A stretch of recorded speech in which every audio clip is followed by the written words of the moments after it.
Okey geng. Assalamualaikum, salam perpaduan, salam keharmonian daripada saya Mr. J. Jadi tuan-tuan dan puan-puan, nama pula. Jadi waalaikumsalam semua, waalaikumsalam. Okey. Jadi seperti mana yang kita tahu, 2-3 hari yang lepas Duli Yang Maha Mulia Tuanku Agong telah bertitah berkenaan dengan sidang parlimen yang perlu diadakan secepat mungkin bagi menangani kes-kes COVID ni dan juga menentukan hala tuju ekonomi negara kita ni apa semualah. Waalaikumsalam geng. Jadi saya nak ada 2-3 perkara yang kita nak ulaskan dekat sini. Apakah jaminan berkenaan dengan kes COVID ni? Seperti mana kita tengok, darurat dah kau buat, darurat dah buat dah. Lepas tu SOP semua dah buat dah. Lepas tu kau bantai PKP lagi, lepas tu kau buat total lockdown lagi. Kenapa kes masih lagi di bawah paras 5,000? Dan hari ni dia naik lagi. Hari ni naik lagi tuan-tuan puan-puan. Naik lagi kepada 6,000 lebih hari ni. Kan? Jadi ramai yang mengatakan bunyi-bunyi daripada WhatsApp group, FB pun semua mengatakan, oh Agong Titah suruh buka parlimen je terus naik kes 7,000. Terus naik 6,000, 6,000. Kan? Jadi ini masalah dia tuan-tuan puan. Jadi kita nak kena clear tentang perkara ni. Kita minta satu penjelasan. Kenapa masih lagi kes di bawah, masih lagi di atas 5,000? Kenapa tak turun-turun? Ni dah masuk fasa kedua dah ni, tuan-tuan dan puan. Penang ni. Kita cerita bang, kesian Budi Azlan ni. Penang pun bantuan tak dengar cerita apa pun. Jadi kita nak tengok apakah peranan ataupun jaminan daripada Kementerian Kesihatan. Kan? Kita nak tanya ni daripada pihak MKN sendiri. Kenapa kes tak turun-turun lagi ni? Daripada kerajaan, kenapa? Kita nak tahu. Bagi detail supaya rakyat faham. Dah buat macam-macam. Rentas negeri tak boleh, rentas daerah tak boleh, apa pun tak boleh, semua tak boleh, suruh duduk rumah apa semua kan. Masih lagi kes tidak turun. Masih lagi hari-hari ada positif. Lepas tu dengan kau kena kau compound lagi apa semua. Ini tuan-tuan dan puan-puan, memang kita nak kena tanya kepada pihak-pihak yang tertentu ni, kenapa tidak lagi ada masih pengurangan kes. Memang kita tahu kes yang sembuh makin lama makin naik, melepasi kes yang positif. Tapi kenapa masih lagi mencecah angka 1,000, angka 5,000, 6,000, 4,000, tak turun langsung ni. Dah masuk fasa kedua tuan-tuan dan puan-puan. Dah masuk fasa kedua dah ni dah. Waalaikumsalam. Jadi kita nak kena tunggu sampai bila ni? Nak kena tunggu sampai bulan 8 darurat habis baru kau nak lepaskan ke apa? Lepas tu dibagi plan ni cukup lah. Pasal apa saya cakap macam ni tuan-tuan? Kita tengok negara luar dah makin lama makin bebas dah ni. Singapura apa semua kan. Kalau dia tengok dekat Euro sekarang ni, Eropah. Negara kita ni negara yang penuh dengan pelbagai pun cukup ni. Tapi negara-negara lain dah mula dah. Dah tak ada announce MCO apa semua dah. Yang saya pelik tu kenapa nak umum dah ketika dah cecah kat 10,000 baru nak umum MCO ni kan. Kenapa tak dulu masa 1,000 lebih, 2,000 lebih? Kenapa tak umumkan je terus masa tu? Lepas ni dia drag. Macam olah-olah macam dia tarik tuan-tuan dan puan-puan. Dia tarik ni, dia tarik sampai bulan 8 ni setelah kita punya MCO ni kan. Ni dah bulan 6, tak lepas tu bulan 7.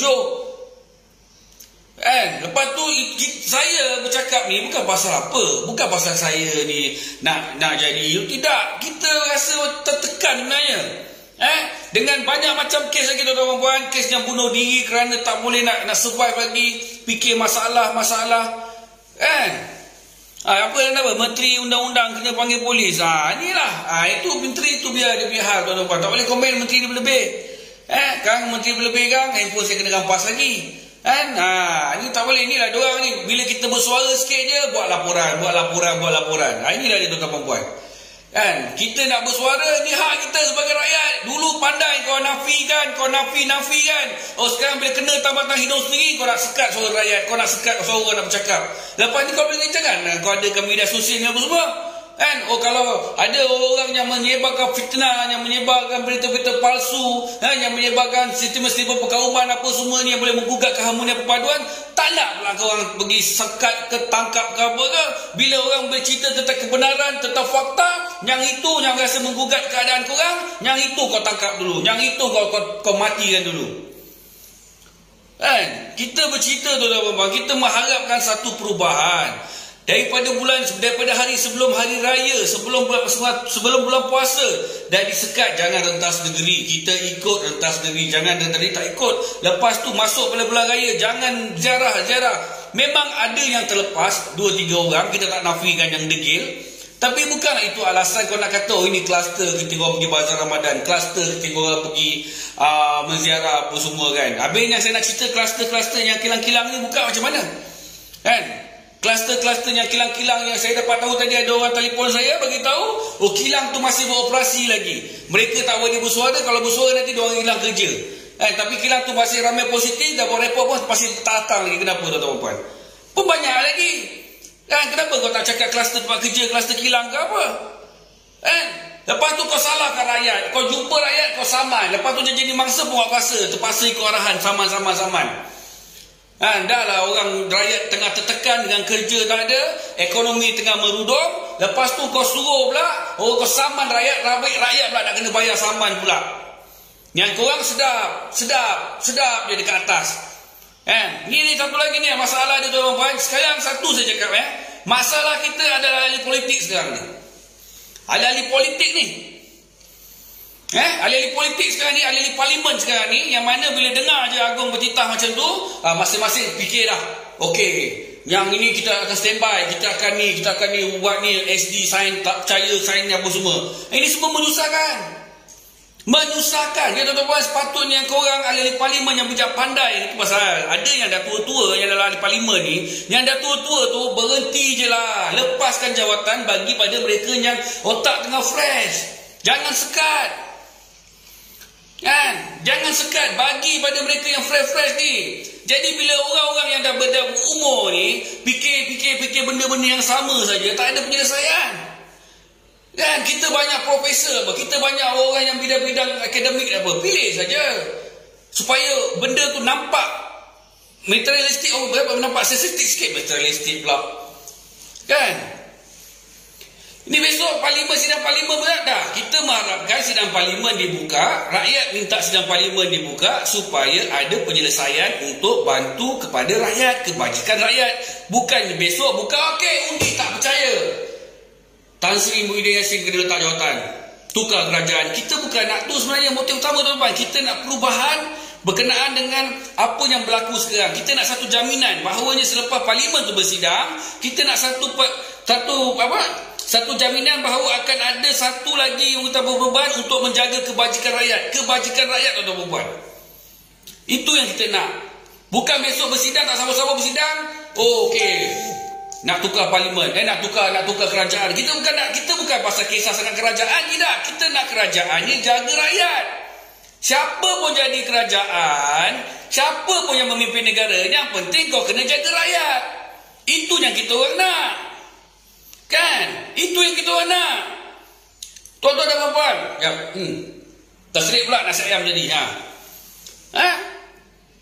Kita orang nak itu. Kita orang nak kebajikan rakyat dijaga. Kebajikan kami dijaga. Tuan-tuan dan puan-puan, berapa ramai lagi rakyat sekarang tengah menderita. Saya boleh cakap mereka tengah menderita tuan-tuan dan puan-puan. Berkenaan dengan komitmen-komitmen yang terpaksa mereka jelaskan selepas ni, dengan hutang bank, hutang kereta, hutang tu, hutang banyak tuan-tuan. Rakyat Malaysia ni lepas tu dengan kerja, kena separuh hari, lepas tu kerja pula kena potong gaji, macam-macam, work from home, apa semua tuan-tuan, melibatkan rakyat. Ini yang kita tengah risaukan ni bagi mereka-mereka ni tuan-tuan. Itu je. Jadi lepas tu pula dengan sepatutnya dalam keadaan macam ni, kalau tanya saya, pendapat peribadi saya, kenapa tak ada di parlimen yang ada dalam negara kita ni bersatu padu duduk dengan kerajaan, selesaikan dulu masalah COVID ni. Turunkan dulu angka tu, kaji, jangan asyik nak SOP. Tak guna dah. Macam saya cakap sebelum ni, punca dia dekat mana? Punca yang menyebabkan positif dia banyak dekat mana? Tang itu disekat dulu. Kita dapat tahu dekat kilang-kilang. Kilang-kilang ni kita sekat dulu. Lepas tu barulah kita berfikir benda-benda lain. Yang kedua pula tentang kebajikan rakyat. Pastikan bantuan-bantuan tu sampai kepada rakyat tuan-tuan. Ni korang boleh nampak berapa ramai rakyat yang menderita sekarang ni. Tengah menunggu bantuan daripada pihak-pihak tertentu ni, terutamanya wakil-wakil rakyat. Bila tanya wakil rakyat, kita tidak ada peruntukan. Kita tidak ada peruntukan tuan-tuan. Kita tak ada peruntukan. Oh, tak ada peruntukan. Oh, kita tak ada peruntukan. Nampak sangat. Wakil-wakil rakyat ni saya bagi tahu tuan-tuan puan, dorang ni dah ada dah peruntukan khas bencana alam ni tuan-tuan puan. Lagi satu, tu yang pertama. Yang kedua, dorang ni dah confirm belakang-belakang ni ada toki-toki jaga tuan-tuan puan. Toki-toki ni dia jaga dah. Pasal apa? Biasa ni normal. Jangan tipu. Ini memang biasa. Tidak takkan berebut-rebut dorang nak jadi wakil rakyat. Pasal apa? Dorang akan tentu kalau jadi wakil rakyat akan masuk. Akan masuk tuan-tuan puan. Cuba kalau wakil rakyat gaji dia 3,000, tolak efek sosok 2,500 saja. Itu saja kelulusan. Itu saja dia punya gaji 2,500. Elon semua tak payah. Berebut tak orang jadi wakil rakyat? Tolak tuan-tuan puan. Yang jadi masa lepas tu ketua kampung. Ketua kampung, orang surau. Jadi masa tolonglah. Wakil rakyat ada peruntukan, sibuk dengan kroni dia. Okey, rumah nak kena bayar. Ini nak kena bayar, tu nak kena bayar. Pasal apa semua dah dia lawan semua. Tu tuan-tuan puan. Janganlah. Jadi kita mengharapkan bantuan. Jadi kepada siapa lagi rakyat nak pilih? Kepada siapa lagi rakyat nak harap? Jadi kita tunggu je lah. Sama ada kes-kes ni akan naik ke tidak. Kalau katalah adanya setengah dakwa, diorang menjangkakan kes akan naik. Pasal apa? Parlimen nak buka. Lepas tu pula kalau katalah vaksin ni boleh merisiko apa, boleh buatkan risiko rendah. Vaksin dulu ada di parlimen ni. Dah vaksin belum? Saya pun tak tahu lagi. Dah vaksin belum ada di parlimen ni. Vaksin dulu ada di parlimen ni. Itu yang pertama dulu. Lepas tu staff-staff tu pastikan parlimen tu bangunan paling selamat untuk mereka ni, untuk bersidang apa semua. Dah buat dah. Hadang tu apa semua. Lepas tu salam macam ni, Assalamualaikum. Lepas tu kejap bang, minyak masak ni kejap kita cerita bang. Lepas tu tak boleh nak tumbuk-tumbuk macam ni lagi. Vaksin dulu tu. Orang parlimen ni tengok macam mana diorang banyak pandai kan. Masa mengundi, masa nak pancing undi, kau sibuk masuk sana, masuk sini. Saya tuan-tuan dan puan, walaupun saya ni ahli dalam parti politik, saya akan pastikan kalau calon tempat saya besok ni apa semua ni, saya akan tabur cukup. Memang betul saya bagi. Jangan bagi muka tuan-tuan puan. Itu bukan alasan kita nak simpan-simpan, tak ada. Kalau pemimpin saya tak betul pun saya balon. Jangan kira. Saya join parti ni semua untuk bantu rakyat. Kelebihan dia kita dapat duit ni, kita boleh bantu orang ni, kita boleh beli barang ni, kita boleh bagi orang ni. Itu kelebihan dia. Itu yang sepatutnya. Bukan kau masuk parti, join parti, dapat kelebihan, masuk poket, pergi enjoy sana sini, pergi karaoke, order perempuan apa semua. Itu bukan. Itu dah salah. Ini cerita realiti. Orang politik tahulah benda ni. Terutamanya YB ni biasa dah. Toki dia datang sini, kau tim tepi apa semua kan. Okey, jolok sikit lah. Okey, pakailah ini kereta. Okey, pakailah ini barang semua. Biasa. Lepas tu rakyat kau biarkan. Kau biarkan macam tu, macam tak ada apa-apa. Bila nak pilihan raya, bila nak pancing undi, okey, YB kita nak pusal YB. Kita nak pusal kat kawasan ni YB. Okey. Saya akan usahakan untuk awak semua ni, kita akan usahakan. Tolong pegawai khas saya mari sini. Tolong ambil nama ni semua, ukur ni semua. Telefon kontraktor suruh datang ni apa semua tuan-tuan puan. Nampak? Itu jawapan daripada ahli politik. Ini kalau jawapan macam tu keluar, kau jangan percaya itu semua temberang megaki. Dia kalau betul-betul real punya, orang kalau bagi saya, YB kita nak ni, insyaAllah lah. Kita tengok dulu, saya tak nak janji apa-apa. Kalau ada rezeki lebih, ada peruntukan, saya akan cuba yang terbaik. Itu saja saya boleh cakap. Dah senang. Kita pun faham. Ini siap panggil ni, tulis ni apa semua. Dahsyat lah. Ujung-ujung apa pun tak ada. Sampai 2-3 kali penggal pun apa pun tak ada. Sampai budak-budak tu macam tu main-main pusat. Bukan sampai dah besar dah budak tu. Kan? Ini semua mengarut tuan-tuan dan puan-puan. Cantik dua berambut. Pandai riwayat saya kan. Kan? Inilah dia. Bantuan tak sampai apa semua kan. Kalau ada pun tu lah NGO ni lah. Kan lagi satu pemudahkan. Urusan-urusan NGO ni nak bagi. Pastikan mereka ni ikut SOP. Bagi. Kan. Kita bukan pasal apa tuan-tuan. Bila kita bercakap lebih ni kan. Saya geram sebenarnya ni kan. Handphone saya kena rampas. Sekarang saya geram lagi. Saya bercerita benda yang betul. Pasal kuarantin je tuan Ibon. Saya pertikaikan kenapa rakyat 10 hari. Ahli parlimen balik daripada luar negara. Menteri ke apa 3 hari. Pasal tu handphone saya kena rampas. Kena panggil dengan dengan pihak polis. Pasal apa ada orang buat laporan. Ni lah dia. Saya tuan-tuan saya cakap, jangan kira siapa, kita adalah rakyat. Saya betul saya cakap, saya macam mana pun saya bersama dengan korang semua, bersama dengan rakyat. Kan? Pasal apa saya sedar kita ni orang biasa tuan-tuan, kita bukan orang lain. Pasal kita dibesarkan macam mana cara kita dah tahu dah. Tapi diorang ni lain, diorang dah biasa dah mewah dah. Diorang tak ada apa-apa dah. Kat Terengganu bagi, itu satu lagi. Kita nak orang-orang yang bagi bantuan ni daripada wakil-wakil rakyat ke, kalau boleh mudahkan. Cukup sekadar WhatsApp, WhatsApp cukup. Mudahkan urusan diorang. Mudahkan, itu yang penting tuan-tuan dan puan-puan. Daripada sibuk nak minta ni, okey, kau bukan pengundi sini lah, kau tak boleh ambil bantuan kat sini. Macam tu pun ada tuan-tuan dan puan-puan. Macam tu pun ada, kau tak boleh ambil, kau pengundi tempat lain, kau pengundi sini, kau pergi ambil.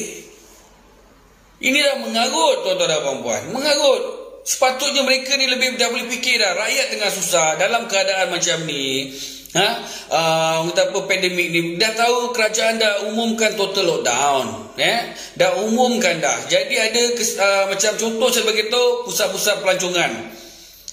Lepas tu mereka ni yang bekerja, yang berniaga, mengharapkan pelancong-pelancong datang ke tempat orang. Tu yang pertama. Lepas tu pemandu-pemandu bas. Bas sekolah ke, bas persiaran ke, bas ekspres ke, itu pun kena jaga juga kebajikan orang. Kalau sebulan 2 bulan tak apa, sebelum ni dah kena ni, nak kena lagi, meninggal majikan pun tak boleh nak buat apa, tak boleh nak salahkan majikan. Inilah dia tuan-tuan puan-puan. Lepas tu nombor 3, lepas tu sekarang kalau boleh nampak peniaga-peniaga yang menyewa di mall-mall apa semua kan, toke-toke ni pun masalah juga. Kesian pada diorang juga. Kesian pada toke satu, kesian pada pekerja tuan-tuan puan-puan. Kesian pada pekerja ni. Kan? Bila kita cerita pasal benda yang betul, kan, mulalah pusing sana pusing sini. Bila kita cerita benda-benda macam ni, mulalah akal lah keluar. Misi selap ni benda kali kena ni. Saya dah fed up lah tuan-tuan. Tak boleh tahan.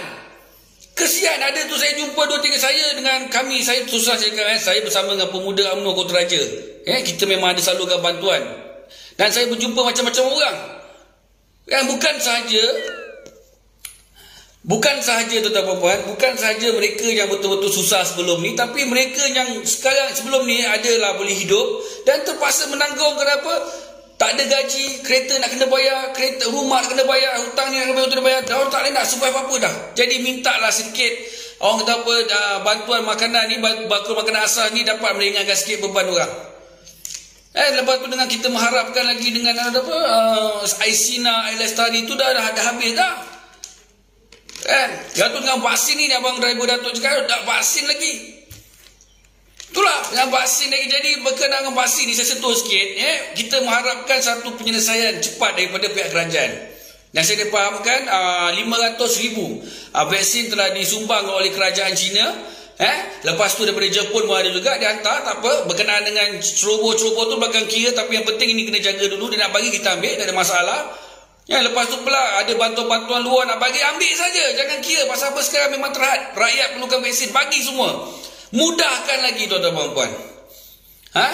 Mudahkan lagi pemberian vaksin itu. Saya cakap kalau warga emas, tak payahlah korang nak letak Mas Sejahtera ke apa semua. Tuan-tuan dan puan-puan, hari ni berapa kali tuan-tuan cek Mas Sejahtera tuan-tuan?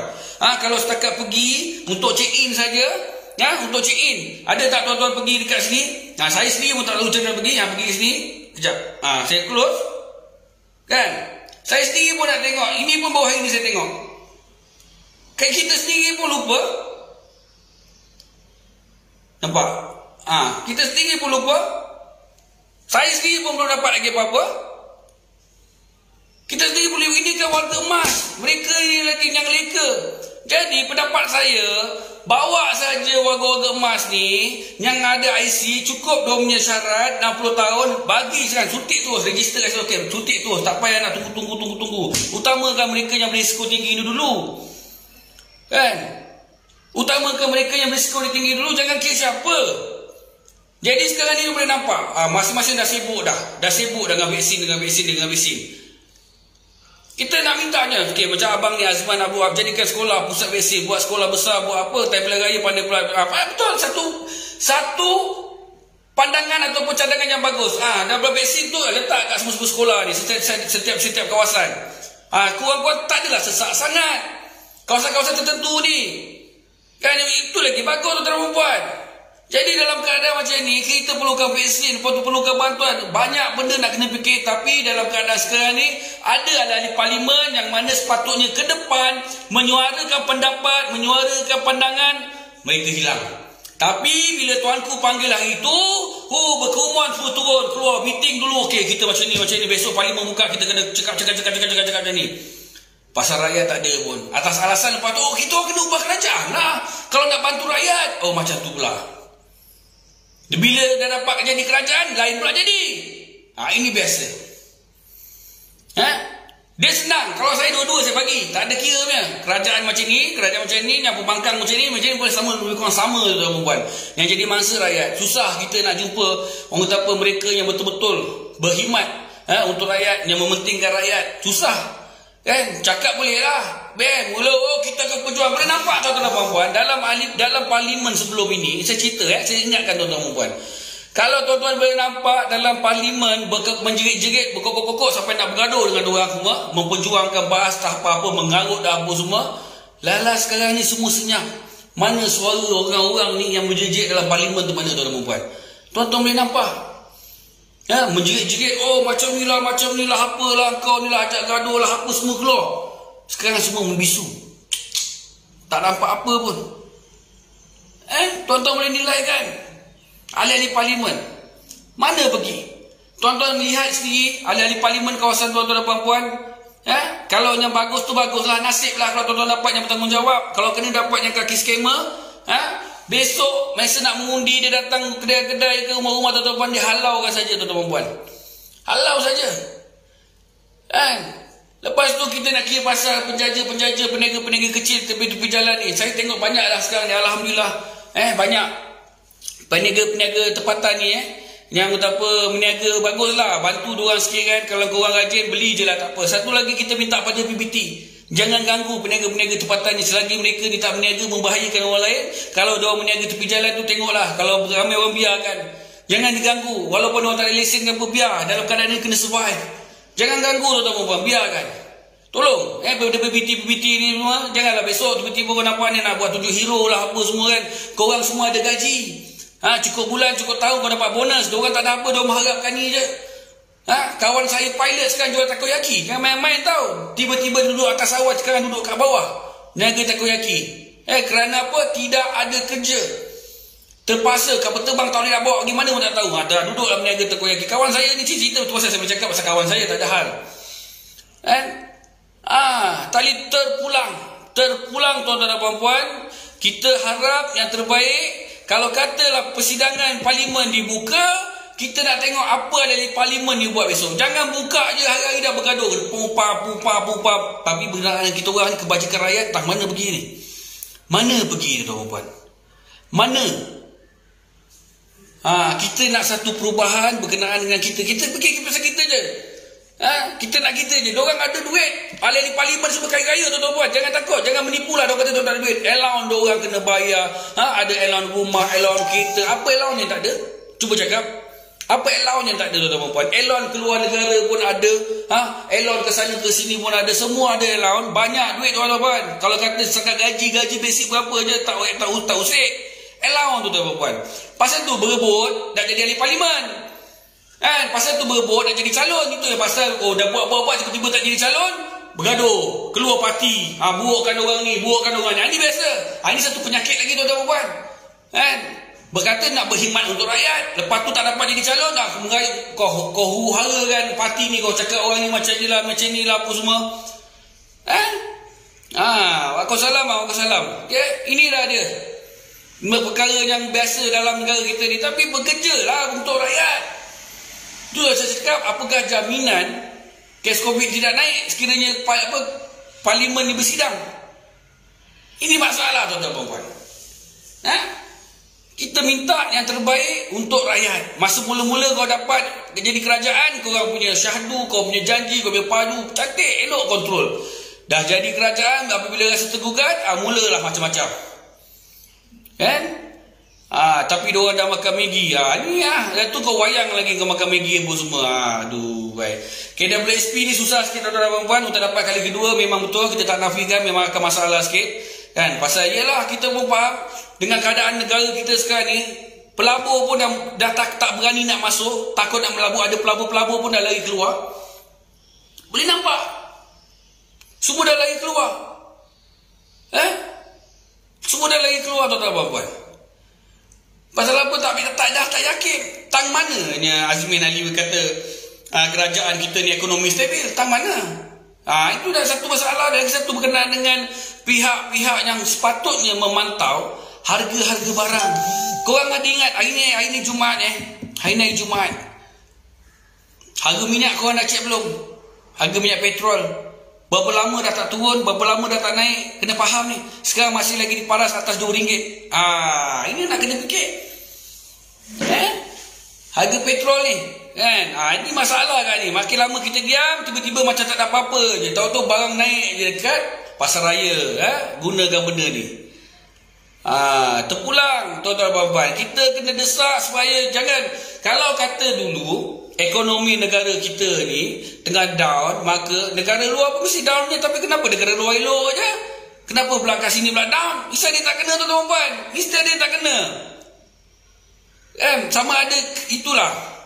Kita nak cakap apa pun tak boleh. Semua dah rasa. Dulu kau nak BN dah dapat BN. Dulu kau nak PH dah dapat PH. Sekarang kau dapat PN. Lepas ni kau nilaikan lah. Kau nilaikan. Ni apa ni Syafiq Leki cakap. Kata lockdown, kilang-kilang besar masih berjalan. Boleh nampak. Kilang-kilang besar masih berjalan. Tu saya cakap, tuan-tuan dan puan. Kilang-kilang ni sepatutnya ditutup awal-awalnya. Sepatutnya ditutup awal-awal lagi ketika nak COVID ni. Macam mana pula? Kat Selangor memang setiap hari 1,000 lebih. Kita nak tahu tang mana yang datang 1,000 lebih. Daripada mana? Daripada kilang. Tutup kilang. Kenapa nak takut tutup kilang? Kalau tutup untuk dalam masa 2 minggu, 3 minggu, saya rasa tak ada masalah. Biarlah syarikat tu rugi sekejap. Bukan pasal apa. Dan memang tak boleh nak buka. Kalau dia biar dibukanya, ruginya bukan syarikat tu. Kita orang ni, rakyat Malaysia yang rugi. Tu tak kira lagi berapa ramai lagi rakyat Malaysia yang dekat luar negara, Singapura terutama, yang tak boleh nak balik. Tak boleh nak balik. Pasal apa? Berapa ramai saya ada kawan saya yang mesej saya apa semua. Husband dia dekat sana dekat setahun lebih dah. Sebenarnya PKP pertama tu hari. Tak lepas balik. Terlampau ketat sangat. Kebajikan dia tak terjaga. Payah tu membuat. Jangan main-main. Kita satu lagi pesan saya sebelum saya habiskan live saya ni. Membantulah sesama kita. Yang mana kawan-kawan kita yang terdesak tu. Kalau boleh kita bantulah. Kita bantu. Kilang Arab pun masih buka bang. Oi, kilang Arab buka lagi. Inilah dia. Ini semua miti main kerja. Itu orang punya kelulusan kau tengok kan. Itulah. Terpulang kepada semualah. Saya harapkan kalau boleh kita bantu satu sama lain supaya jangan ada besok yang mati, yang meninggal kerana tak makan. Tolong tuan-tuan dan puan. Jadi itu saja. Dan satu lagi kita nak harapkan kepada mereka-mereka yang nampak kalau kawan-kawan ke yang agak nampak murung-murung ke, tolong-tolong tanya. Jangan tuan-tuan dan puan-puan, banyak sangat dan dah orang yang bunuh diri, cuba bunuh diri. Makin hari makin banyak. Kita tak boleh diamkan perkara ni tuan-puan. Itu saja daripada saya. Assalamualaikum, salam paduan, salam keharmonian.